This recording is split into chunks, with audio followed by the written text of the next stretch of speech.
Hot Takes or Toast is brought to you by Siegfried and Jensen with 30 years of serving Utah. Question of the morning. How much confidence do you have in BYU's offense against ASU? John does not have really much confidence at all. BYU's offensive line is either too injured or just not good enough to create the holes the BYU running backs need to open up their offense. Final score, ASU 24, BYU 13. Down on the Cougar running game. He's getting caught up in the moment, which I'm fine with, because I don't think that's been the story of the season. It's not like been Utah's offense, obviously. After that Baylor game, it's been a struggle in that Baylor first half. It was okay. Since then, not so much. Whereas we've seen the exact opposite of what he was saying. What's his name, John? That the offense has run, and L.J. Martin has looked good, and Ropati in a lesser role has looked good, right? Retzlaff, maybe that's what they need to go back to, have Retzlaff some more runs, some more scrambles off passes. And I'm just throwing something out there. It's not like I've studied that and think, oh, that's going to be the panacea, man. You do that, and then look out. Here we go. College playoff. Make your reservations now. But they got to do something to get better, because these last couple of games have not been good enough, and you're putting too much pressure on your defense and your special teams. Now, even as I say that, I'm starting to wonder, wow, we saw the special teams be so brilliant, and that's hard to ask the special teams to be brilliant all the time and to really make a difference in a game. It's nice when you get it, but to expect it I don't know that you can count on that. So maybe some of that offense that we've seen has been inflated because the special teams have been really good and they're great in turnovers and all that stuff from the defensive perspective, where we get in that complementary football, which has become the latest jargon. But on its own, that offense has got to get better. The quality of competition's gone up. I mean, that's a big factor. In those 3 games in October, Arizona, Oklahoma State, UCF, those defenses just aren't on the level of Utah, Kansas, and ASU, are they? Especially Kansas, the way they're playing now. If you got Kansas in early October, maybe you get them, but they have more confidence now. They have more confidence, but I think it's still the same team. They just won a close ball game a couple of times, whereas before they weren't.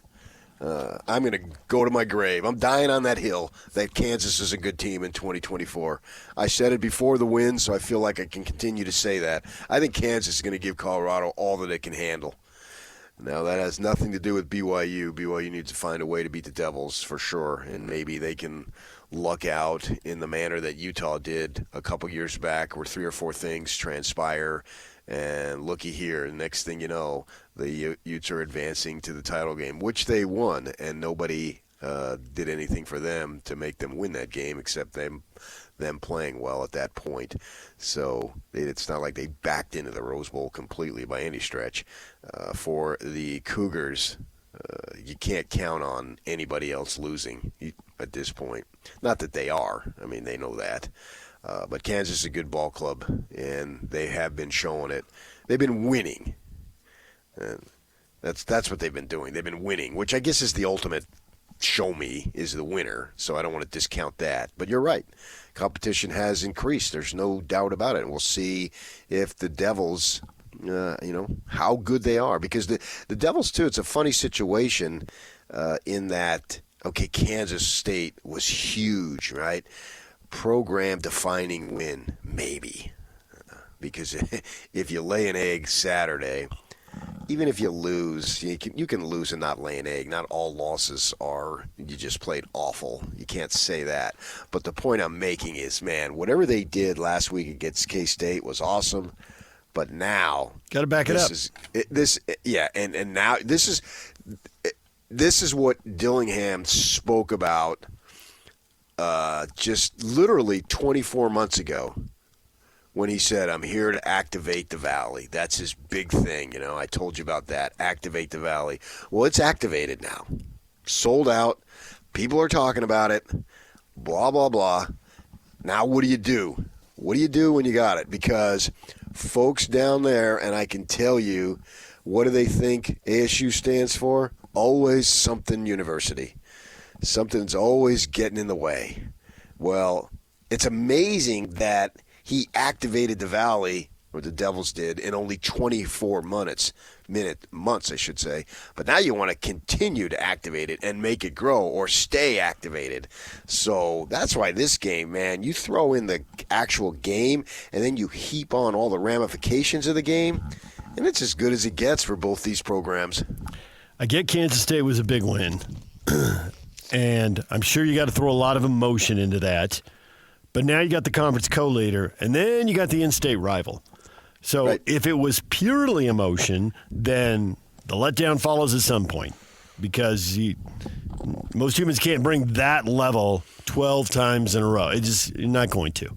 Well, Kenny Dillingham isn't most humans, buddy. I'm going to tell you that right now. That's good. Now tell me about all the defensive linemen. We're in there just getting bounced around by big dudes for 3 hours. Oh, and it's typical too. I listen to what he says, and talking about yesterday. Yeah, I think we're getting a little more comfortable. We've eased practices a little bit for the sake of health, as we do later in the season, and guys are getting comfortable. So now he's getting the edge. Like, come on, boys, time to sack up. Let's go, man. What are you guys doing? You're getting soft. You know how they play those games. Everybody does them. In Classic, athletics. right? Yeah. Coaching. If it's not coaching 101, it's coaching 102. Yeah. Whatever he can say to get a little more out of him. I do think along the lines of the running thing, you look at Rapati, and I go back to those October games, and he's averaging 6 or 7 yards a carry.